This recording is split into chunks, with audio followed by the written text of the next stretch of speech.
kulanti wanaagsan daawadayaal meel kasta dunida aad ka joogtaan ku soo dhawaada barnaamijkeena dhalinyarada oo aad ka daawataan telefishinka qaranka Jamhuuriyadda Soomaaliland toddobaad walba sidoo kale aad ka dhageystaan idaacadda raadiyo Hargeysa codka Jamhuuriyadda Soomaaliland waayahay tayeenta waxbarashada ee xirfadaha se kor loogu qaadi karay tayeenta waxbarashada waxa Soomaaliland kor loogu qaadi karay waxbarashadu waxay ka soo bilaabato talaabo hore loogu soo dhawaado waay Soomaaliland waxaynu u baahanahay يعني أنا صار صارنا سيدا كل حسن سياسة برشة قرن. واي. سمعنا education policy. أنا صار قف دين أنا كديس المادي أنا كديس. واي. لا بضبع. ها. قف لي سنة يقعنا ديني النساء. واي. قلت ديني هذا لا. تي مادي. مادي جاينا. واي. سمعنا برشة سيكولار ما. واي. معها يعني برشة مادي كل يوم. واي. مادي دين سكول دفن ويا. هايبرد سيستم ويا. واي. يا سومالي كلتشر ويا. واي. في سومالي نبي صدق. يا قلت مادي جاي يا قلت دين جاي. واي. صدق حسبان أي سكول دفن. واي. dugsiyada hoose ee barbaarinta ee Soomaaliland waxay u sameysay wasaaradda waxbarashada siyaasadda yani si wanaagsan loogu maamulo kuwa barbaarinta yani waxa la yiraahdaa qalin qabadka ama qalin barashada aan ilmuhu waxa la yiraahdaa farbarashada sida loo fadhiisto sida waxa weeyaan galaas buuga loo qabsado arrimaha ku soo barta labada sano kindergarten kala dhigay management wanaagsan baa loo sameeyay siyaasad wanaagsan waa loo sameeyay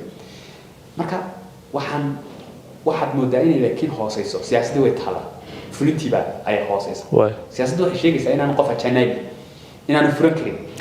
dugsiga barbaarinta kale laakiin haddana haddaad si yar daba gasho waxa laga yaabaa inuu meel kale uu ka soo wareegayo dadka soo sheeg kula ama magaranaysa ama macallimiintii dugsiyada hoose ee yar oo ajnabi baa ayaa dhici karta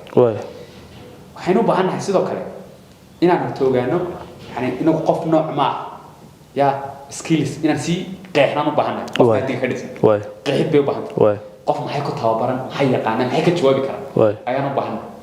ma qof waxa weeyaan Chimistone iska dhagaxaanta wadanka oo kaliya yaqaanaan u baahanahay ma qof waxa weeyaan financial accounting iyo xisaabaha si wanaagsan u yaqaano oo pitch trivia iyo softwares kala accounting yaqaanaan u baahanahay okay markuu dugsi hoose dhexe sare dhameeyo qofkii Soomaaliland joogo maxaa loo baahan yahay inaan isweydiino marka taa ka jawaabno waxaanu samayn karnaa curriculum ku habboon oo soo gaarsiinaya laakiin wali waxa muddo su'aashaasi in ambiguous ku jiro si guudun maadaama isbedel badan oo dunida ka socdo oo sidoo kale wasaaradaheedii iyo waxa laga yaabaa wasaaradda shaqaalihiin la bedelay wasiirkii la bedelay policy wuu wasiirkaas policy national policy goal oo noqon mayso policy kala noqon mayso laakiin waxay noqonaysaa policy wixii loo tibay noqonaysaa tu cusub oo kala la sameeyay tu kala la sameeyay siyaasad kala cusub update baa lagu sameeyay qodob baa laga saaray mid baa lagu daray laakiin waxaan meesha aynu u baahanahay in siyaasadaheena ay noqdaan kuwa cad oo si toos ah baahiye noo taabanay sax haddaad u fiirsato wadamada horumarka ku gaaray waxbarashadooda tayeen Singapore wadan khayr leh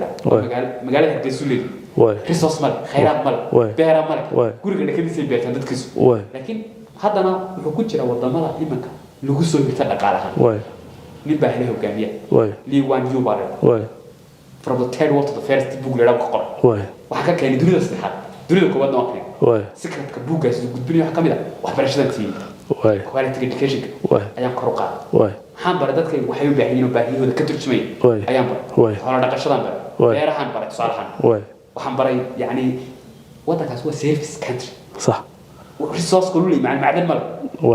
in kala dhaqaaliyahan oo aad ismid leeyahay oo ah ninka free market suuq aragtida iska suuq xoreyn jiro oo Ingiriis wuxuu amsay World of Nations hantida qaranley waa maxay amsay hantida qaranley ma hadahab ma hashidaal ma habad waxa soo dhan ma waa dadka xirfadda leh wax bartay wadanka gudihiisa jooga spirit man power weeyaan taagay marka taas waxay ku tusisaa muhiimadda ay leedahay waxbarasho tayeela inuu qofku helo sidii wadanka uu guul ugu tahay qofka guulaysanay qoyskiisa guulaysanay community-ga guulaysanay ribal effect waxa la dhaweeyay marka dhagax biyo ku dhufto debataa ku dhacayo kaliya biyahaasi dhagaxaasi ma saameynayo laakiin heerarkaasi wuxuu soo gaadhay ugu dambeyn ilaa koona biyaha ay soo gaadhay dadka dhagax ku turto maybe ribaliska uu sameeyay way fiskaas ilaa koona keenay soo gaadhay la marka aqoonta tayada la ribal effect-ga soo kale صح قون آدو تيسان هدي قف كلا قرار لغس بباري قويس كيسي بفعيه قويس هدي لما قويس وانفعه community يجي أردن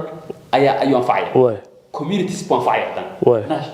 قرن كيبو أنفعيه مركا تاسوح كنت سامي مدى إلا هاي تيلا أقونت وحبرشة مركا برشة إنه حلوات هين كرا إنان هرنا منهج كوها بون باهيهن أوكي إنان استحقرينو مركا قاركود waxyaabaha ka baran karna wadamada jarka Ethiopia kale wax kamid ah waxay oran kartaa Soomaaliya kale 5 sano soo socda wasaaradda waxbarashada go'aanka iska jaamacadu maxay soo saareen agriculture boqolkiiba 70 wayna jaamacadaha agriculture ka ardaydu galaan beeraha cilmiga beeraha soo saar engineering baa loo baahan okay laakiin hadii wada accounting baran dhimaantii sablayga baa kala badanay suuqa inteelig baa looga waa in la ogaado xirfadda suuqa looga baahan yahay iyo yani jaamacadu waxa bixinaysa way dhalinyarada qurbaha ka yimaada hadan qodob ka dhameystiro caqabada ugu weyn ee Soomaaliland in hor taagan dhankeena waxbarashada Soomaaliya wax kuma baran Soomaaliya si wanaagsan ma fahmin way waxaan ku baranaa af Ingiriisi way af Ingiriisigaas ayaan wax ku baranaa way af Ingiriisigaas ayaan wax ku baranaa aqoon durugsan dhalinyarada mal way okay waxayna haystaan language barrier baa jira dad meel kasta ka Soomaaliland gudaheeda way dadka dad gudihiisa wax ku bartay kama taya kama waxbarasho taya hooseeyaan dadka wadanka dibadiisa wax ku bartay laakiin hal caqabad baa jirta hal caqabad waxa weeyaan language barrier baa jirta okay anu meel ka qalbiyay ma garan karo laakiin dhibaato luqadeed ayana luqadii kala soo xidhay lagu shaqeynay Soomaaliland gudaheeda marka la way Ingiriisi way aqoontiina waxa ku baxaysaa af Soomaaliya Ingiriisi isku barxan Soomaaliland gudaheeda marka la joogo ma hati jaamacadu kaliya halka wax laga sii karo jaamacadu qofka skill training basis skill ku train garaysa waqtiga inuu yar dadkii saddex sare in la soo tiray oo qof qualified uu ka soo baxo ana doon jaamacad u baahnay ayaan u baahnay dhalinyarada qurbaha ka yimaada dalka xirfad ma la yimaadaan horta dhalinyarada qurbaha ka yimaada inta badan wadamada ay ku soo noqdaan faa'iido u leeyahay tan tusaale soo qaata Hindiya oo kale waxa jira make in India scheme laga salahan qof Hindi markuu wadan kala tago dad Soomaaliya yimaado arko muqammad la sameeyay wuxuu ku qasbay inuu markuu Hindiya ku noqdo muqammad ku sameeyo waxa la yiraahdaa yani make in India waa scheme iska leeyina ama hal haysan leeyahay oo ay ugu tala galeen inay aqoonta adduunka ku exploit karayaan Hindiya la yimaadaan dabada hadduu arko waxa weeyaan shibra laga ganacsanayo adduunka laga ganacsanayo Hindiya ku noqdo ka ganacsanayo laakiin dhalinyaradeena ama qurba joogga Soomaaliland ku soo noqdo tan soo noqdo Soomaaliland faa'iido weyn buu leeyahay dhanka remittanceska xawaalada sanadkii 2020 Soomaaliland waxa loo soo xawilay lacag dhan 1.4 billion dollar xawaaladaha Soomaaliya xagee ka timid waxa ka timid dadka Soomaaliland reer Soomaaliland ku kala maqan dunida dacaladeeda oo qoysaskoodii iyo waalidadoodii investmentka waddanka ku sameeyay dhimaa sax marka haddaan dhinaca kale ka eegno Soomaaliland waxa lagu tiriyaa marka Afrika la joogo waddanka koobaad ama ugu badan ee ku tiirsan remittance waddan kale oo loo xawilo dadkiisu 1.4 billion xawilaan sanadkii oo Soomaaliland hayni ma jira Afrika maybe waxay lagu soo xiga Soomaaliya 1 billion ba ay noqotaa okay marka dhinaca kale ka eegno qurba joogteedu waxay la soo noqotaa lacag laakiin xirfado lama soo noqdaan sababtoo ah dadka ugu badan ee qurbaana kaga maqan markooda hore ma aha dad literate ma Soomaaliland dadka waxa weeyaan inta badan way jiraan dad dhalinyaro marka hore Soomaaliland si fawq barasho uga tagay oo wax ku soo barta wadamo kale oo soo noqda marka barashadii soo dhameeyay kuwa ku dhowdu aqoonta keenaan faa'iido u leedahay qaranka way contribute karaysaa waxa kamid ah tusaalahan kale deeqaan Ingiriis kuna si chief scholars ko kale dhalinyarada taasoo kale wax badan bay wadanka hadday tahay marka dhanka kobcinta xirfadaha dhalinyarada hadday tahay dhanka mentoringka iyo shaqaabuurka waxyaabo badan bay soo kordhiyeen dhalinyarada Uganda wax ku soo barata sidoo kale Ethiopia ku wax ku soo barata anso wax badan bay laakiin hadday tahay qurba joogeenii dhaqaale badan buu wadanka soo geliyay waana ku sheegay laakiin xirfad lama yimaadaan waxa laga yaabaa adigoo ka ganacsanaya sambuuse qofka qurba joogga isagoo lacag siiyay Soomaaliland soo noqdo inuu sambuusiin ku way waxa ka maqan marka idea doori tele Soomaaliland aadada sida Khalid doori tele bay ka qaadan karaan dhalinyaradu xasiloonida iyo nabadeynta dalka dhalinyaradu waxa weeyaan waa peace ambassadors waa safiirada nabadeed kasta jooga waxaan aaminsanahay maadaama majority population heer baa jira la majority rules minority iyagu inay responsibility ugu badan wax rabitaankooda wixii ay u dhici karaan amisan hadday yani violence rally ka yihiin the violence baa dhici hadday nabad rally ka yihiin nabad baa dhici marka waa peace ambassadors dhalinyarada boqolkiiba boqol waxaan ku rajaynayaa in ay dhalinyarada Soomaaliland yani ay ka qaadan karaan qayb ka qaadan karaan nabad waayo seebay uga qayb qaadan karaan waxay uga qayb qaadan karaan social media cid ugu badan isticmaasha waa dhalinyaro waxay ka fogaan karaan hate speech wax la yiraahdo hadallada nacaybka ah conflictiga ama khilaafka keena way ka fogaan karaan ama hadallada qabyaaladaysan oo kale way ka fogaan karaan waxaan ognahay nabarka Soomaaliland ku yaal keeni kara maxaa la khilaaf keeni kara ama isaf maandaf keeni kara waa nabarka qabyaalada waxaan oo virus haddii nabarka la danqo waxa ka iman kara waxyaabo badan ka dhalan kara iyagu waxay isku dayi karaan dhalinyarada qayb ka noqon karta in nabarka la daweeyo iyagoo isticmaalaya marka ka fogaanaya wax kasta oo kaan inuu qabyaalad wax kasta oo kaan inuu dadka kala fogeeyo wax kasta oo kaan inuu dadka kala fuqayo sidoo kale ka qayb qaadan kara bulshada ku dheedii inay yani ka qayb qaataan wada sheekaysiga bulshada inay bulshada ku soo kordhiyaan meel kasta joogaan salaano kale waxa jira bis kala isbaa la asaas kara gobol kasta naadiyada nabadda la asaas kara naadiyada nabaddu waxay ka qayb qaadan karaan wacyigelin la sameeyaan dadka inay ku wacyigeliyaan deegaanka si waji ka waji group bay la kulmi karaan dad koox bay la kulmi karaan chess bay la kulmi karaan reer bay la kulmi karaan waxay sheegi karaan faa'iidooyinka nabadda in qofkii nabaddu isagu ku nool yahay iyadoo aan ku noolayn nabadda guntiga gabadhii barnaamijkeena soo gaadhay Khalid Curaagte Khalid Mahad Ismaan waa maxay caqabadaha mudan in wax ka qabashada mudan in wax laga qabto tirada guud waa maxay aad baad maadsantahay ka waran horta caqabadahu way jirayaan laakiin meel kasta caqabad ka jirto caqabad kasta oo jirta fursad baa ayaa la socda taa macnaheedu maaha in yani caqabadu aad aragto inay negative tahay marka qaarkood haddii aanu problem jirin project ma yimaado baa haddii aanu problem jirin oo dhibaato jirin project mashruuc ma ka dhasho in ku tsaan innovation kasta oo dunida korkeeda yaal waa xal ku yimid si loo xaliyo dhibaato hore oo jirta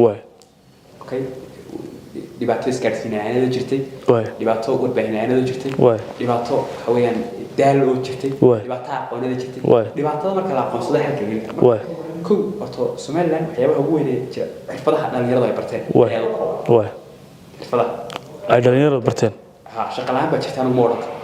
laakiin xirfadaha way taas wax baad cilmi baaris dheer bay baahan okay wal back wuxuu leeyahay indicator buu scale scale kaas lagu cabiro shaqalaanta su'aal baa ku jirta leeyahay afartii toddobaad ugu dambeysay qofku inuu shaqalayo aqoonsanay walba afartii toddobaad ugu dambeeyay miyaad subax walba soo kacaysay oo aad yani waqti 8 saacadood ay kugu qaadato inaad albaab walba garaacdo oo shaqadaas waxaad ka shaqaysaa miyaad samaysay sidaas la weydiinaya qofka soddon ka cisho ugu dambeeyay maya koornay taa macnaheedu waxa weeyaan weli nasta waqti baa jira inuu maybe inaanu doonin badda qofka isagoo inuu shaqeeyo ay noqon kartaa macnayaal badan baa la saari karaa interpretations badan maana dafiri karno waxaan laakiin aqoonsan karnaa faham la'aan in shaqo la'aan jirtana ma dafiri karno waxaan aqoonsanaynaa laakiin big mindset-ka dhalinyarada wax xiriir yani marka qaarkood caqabada ugu weyn koor taagan waa fikirkaaga ما هقدر كليه باريرز كليه بوليسي دقاله لان يعني ما واد صوت فكره سوكي اوكي حرفت بو باهي قفك دغيرنا كومباني كاستو Soomaaliland ma ku yaal wuxuu abaal ku qabaa u baahan yahay yani qof graphic designer bart skills ka dhiman kale ma ku sheegay organizationada inta inta badan waxa DRC iyo xal skills dhiman waxa la yiraahdo assessment ayay sameeyaan xirfadaha eegana looga baahan yahay maybe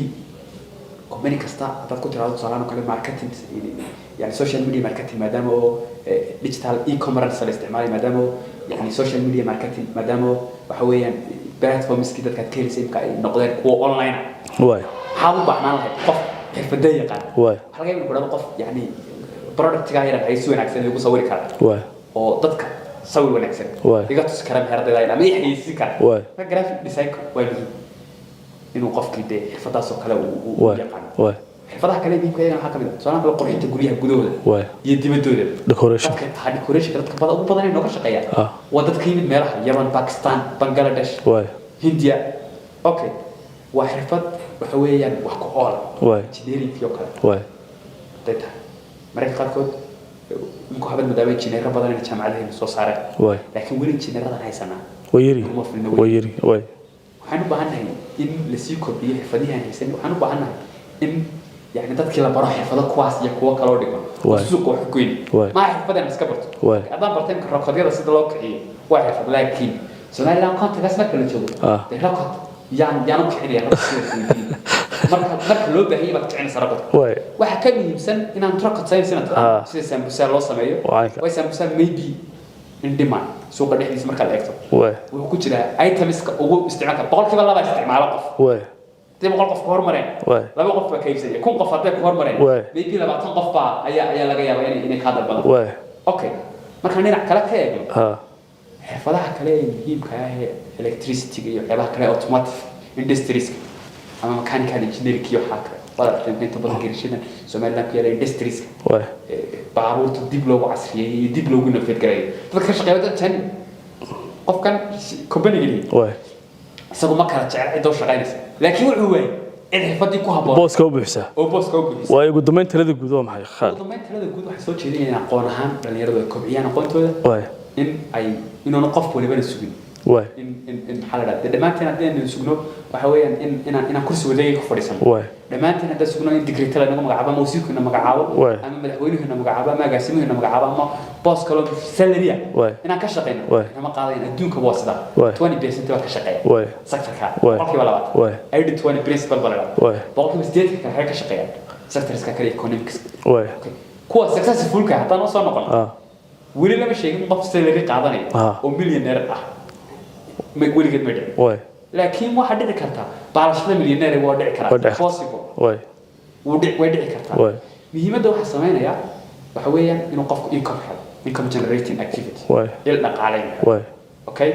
il dhaqaale sidoo ku heli kara il dhaqaale kuma heli kara kaliya mushaar loo qoro inaad ka kaxay caaqib kuma heli karo wuxuu ku heli karaa inuu fikiro uu yimaado hal abuur uu yimaado waxa weeyaan saan ku sheegay waxa jira maybe intaas oo siyado qofku uu ku kobcin karo fahamkiisa la xiriirta deegaanka deegaanka ku nool yahay deegaanka ku nool yahay baahidiisa inuu fahmo deegaanka ku nool yahay baahidiisa siduu dabooli lahaa inuu ganacsi ka dhigo qof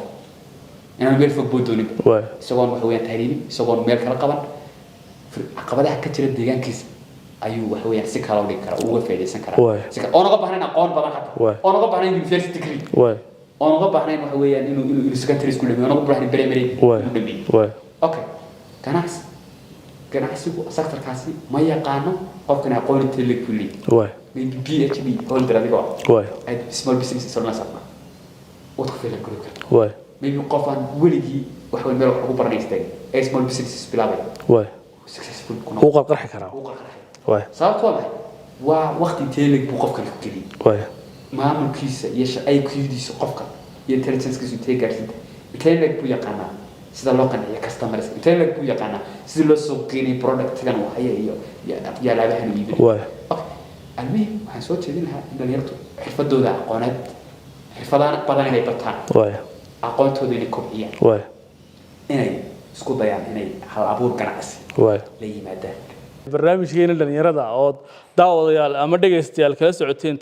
telefishinka qaranka Jamhuuriyadda Soomaaliland iyo sidoo kale idaacadda raadiyo Hargeysa oo noogu marti ah Khalid Mahad Cismaan oo ku magac dheer Khalid Curaagte waa anigoo Khadar Maxamuud Axmed Khadar Xeefo farsamadii iyo kamaradihii jilbacuur isku dubaridkii Jimcaale oo Cali Baadiye iyo habeyntii Cabdiraxmaan Salebaan intaan ku kulmi doono barnaamijkan oo kale waxa idinkaga tagi doonaa kulanti dambiya amaana Allah